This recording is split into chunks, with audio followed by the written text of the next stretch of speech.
तो देखिए, बड़ी जो जानकारियां निकलकर सामने आ रही हैं, पुलिस की इन्वेस्टिगेशन में भी कई हैरान करने वाले तथ्य सामने आए हैं। अगर सीमा हैदर को ट्रेनिंग दी गई, आईएसआई ने उसे भारत आने के लिए ट्रेन किया, तो फिर क्या बच्चों को भी ट्रेनिंग दी गई क्या? क्योंकि बच्चे भी उसी तरह से अच्छी हिंदी बोलते हुए नजर आ रहे हैं, और अगर आप उनसे बात करेंगे तो थोड़ी थोड़ी देर पर भारत माता की जय के नारे भी लगाते हैं। सीमा से 20 घंटे पूछताछ में क्या खुलासा हुआ है, उसकी अब एक एक डिटेल आपके सामने आने जा रही है। ये देखिए, पाकिस्तानी सेना में सीमा के चाचा और भाई दोनों काम करते हैं, यह पता चला है करुणा। और देखिए और क्या पता चल रहा है, जो चाचा हैं पाकिस्तानी सेना में वो सूबेदार हैं, सूबेदार के पद पर हैं वो।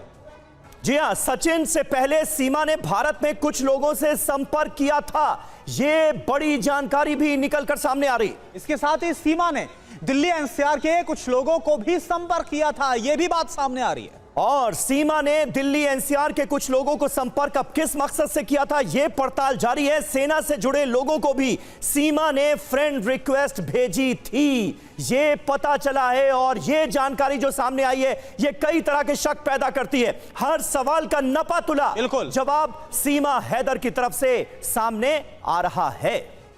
और देखिए और ज्यादा हम बात करते हैं, हमारे साथ जो हमारे रिपोर्टर्स जुड़े हैं और जो खास मेहमान जुड़े हैं, उनका सबसे पहले आपसे तारुफ करा दें।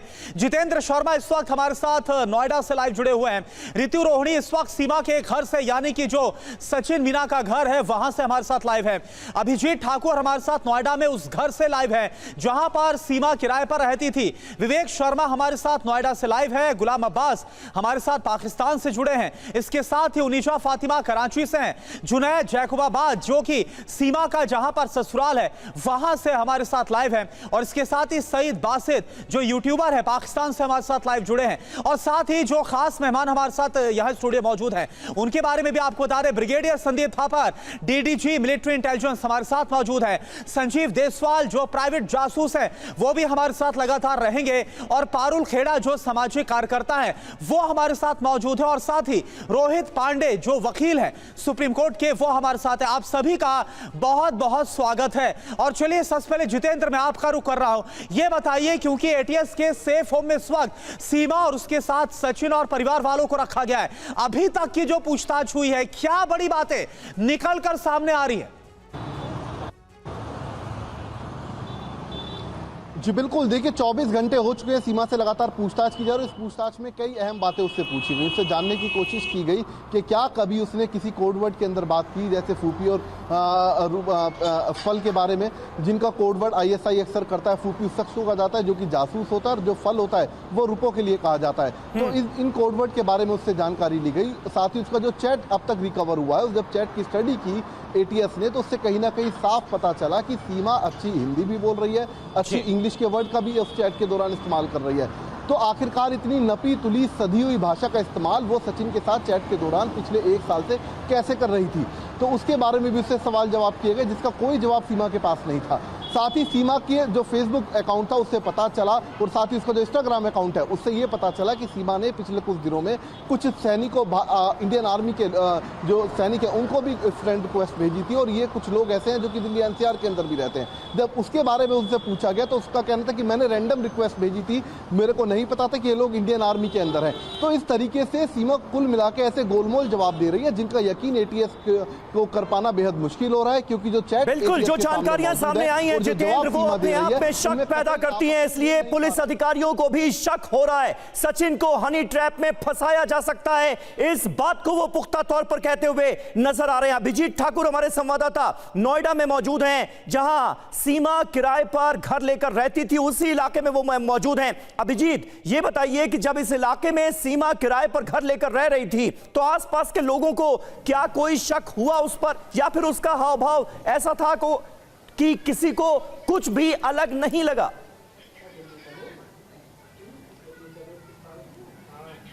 जी, इस वक्त मैं उसी मकान के सामने खड़ा हूं। तमाम लोगों से भी हमारी बातचीत हुई और उनका यही कहना था कि उन्होंने छत पे घूमते टहलते जरूर देखा था, लेकिन घर के बाहर बहुत कम निकलती थी। ना के बराबर लोगों ने उन्हें कभी गलियों में या फिर किसी दुकान पर जाते आते भी बहुत कम ही लोगों ने देखा। आप देख सकते हैं कि यहाँ पर तमाम लोग भी हैं जो कि उसके बारे में थोड़ा बहुत जानते भी हैं। आपने कभी देखा इस तरीके से कि आपको लगा हो कि ये कोई जासूस है, कुछ लोगों से संपर्क करने की कोशिश या फिर बाहर निकलते हुए? ना बाहर निकलते ना, छत पर घूमते घामते तो देखो अल्लाह का भी ना जाए, महसूस भी ना हो कि पाकिस्तानी है। ऐसे लगे इंडियन ही लगे। और जो बताया मैंने, हाँ, और जो बताया कि जो मालिक हैं, मकान मालिक, उन्हें बताया कि वहीं शिकारपुर साइड के रहने वाले बताया लड़का ने कि मैंने कोर्ट मैरिज कर रखी। बिल्कुल, आप देख सकते हैं कि लोगों का यही कहना है कि उन्हें बिल्कुल भी कभी इस बात का शक नहीं हुआ कि वो बाहर से है, पाकिस्तान से है। इस तरीके की बातचीत और इस तरह की हाव भाव और भाषा थी। तो और मकान मालिक को भी कभी इस बात का शक नहीं हुआ कि वो बाहर देश से है। तो ये कहीं ना कहीं एक डाउट जरूर पैदा करता है कि इतनी ट्रेंड वो कैसे थी, इतनी प्रशिक्षित किस तरीके से थी कि लोग, जो स्थानीय लोग हैं, उनको भी कभी इस बात का इल्म नहीं हुआ। जी, और देखिए गुलाम अब्बास भी हमारे साथ है, उनका भी हम रुख करेंगे। लेकिन इस बीच एक और बड़ी खबर आ रही है, इस बड़ी खबर का हम रुख करते हैं। देखिए खबर क्या है, सीमा हैदर पर TV9 की स्टिंग में एक और बड़ा खुलासा। सीमा के भाई ने 2022 में पाकिस्तान आर्मी को ज्वाइन किया। सोशल मीडिया पर सीमा के भाई का फोटो भी सामने आया है। तो तमाम जो बड़े खुलासे हैं वो सीमा हैदर को लेकर हो रहे हैं। और क्योंकि सीमा हैदर का भाई खुद पाकिस्तान आर्मी में है, सीमा हैदर के चाचा पाकिस्तान की आर्मी में है, सूबेदार के पद पर है, ऐसे में शक और गहराता हुआ सीमा हैदर पर जासूसी का गहराता जा रहा है। इसके भाई वाला मामला में ये कुछ सुनना है, भाई तो आर्मी में है, आर्मी में फोटो दिखाई थी उसमें आपको? फोटो मुझे दिखाई, फोटो शायद मीडिया, सोशल मीडिया पर फोटो दिखाई उसमें हम लोगों को, लेकिन आदि सर है ही नहीं उसमें, सर है ही नहीं उसमें photo, media photo, original photo. तो उस कनेक्शन से कोई बात कोई मतलब लगता है पुलिस को वहाँ से नहीं कह सकते हैं? हाँ वो तो है, नहीं इससे आपने बातचीत करी है उस टॉपिक पे? नहीं, इसमें लास्ट बातचीत कर रही है।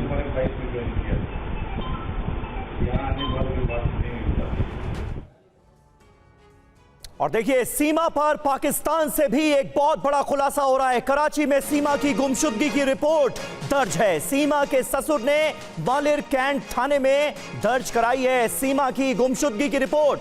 सीमा और उसके चारों बच्चों के लापता होने की बात कही गई है इस रिपोर्ट में भी, जो कि पाकिस्तान की पुलिस ने थाने में दर्ज की है। तो देखिए सीमा पर जो खुलासे हो रहे हैं, इसके बाद 10 बड़े सवाल क्या है, ये 10 बड़े सवाल इस वक्त हम आपको दिखा रहे हैं। तो ये तमाम सवाल एक एक करके आपके सामने हम रखने वाले हैं। पहला बड़ा सवाल यह है कि क्या सीमा हैदर ISI एजेंट है। इस बात को लेकर जो पहला बड़ा सवाल है वो खड़ा हुआ है। और साथ ही अगला सवाल यह है कि पाकिस्तान में क्या सीमा हैदर को ट्रेनिंग दी गई और उसके बाद ही सीमा ने सचिन को हैंड ट्रैप किया। बिल्कुल कॉन्स्पिरेसी का शक है। कुल मिलाकर साजिश के तहत हिंदुस्तान पहुंची है सीमा हैदर, इस बात का शक है। मीडिया का सहारा लिया गया और यह भी ट्रेनिंग का एक हिस्सा था, यह भी जांच में पता चल रहा है। और इसके अलावा सचिन को क्या हनी ट्रैप सीमा की तरफ से किया गया, जो PUBG गेम और तमाम बातें कही गई वो सब इसी हनी ट्रैप का हिस्सा था। हिंदू परिवार में क्या सीमा की हिंदुस्तान आने से पहले ट्रेनिंग हुई है, जिस तरह से हिंदी जानती है, हिंदू कल्चर को जानती है, वो अपने आप में कई सवाल खड़े कर रहा है। जी हां, और बच्चों को भी क्या ट्रेनिंग दी गई है, क्योंकि बच्चे भी फर्राटे से हिंदी बोलते हैं। सेना के लोगों को फ्रेंड रिक्वेस्ट क्यों भेजी सीमा हैदर ने सरहद पार से, यानी हिंदुस्तान की सेना में शामिल लोगों को फ्रेंड रिक्वेस्ट भेजकर उनके साथ जुड़ना क्यों चाहती थी सीमा,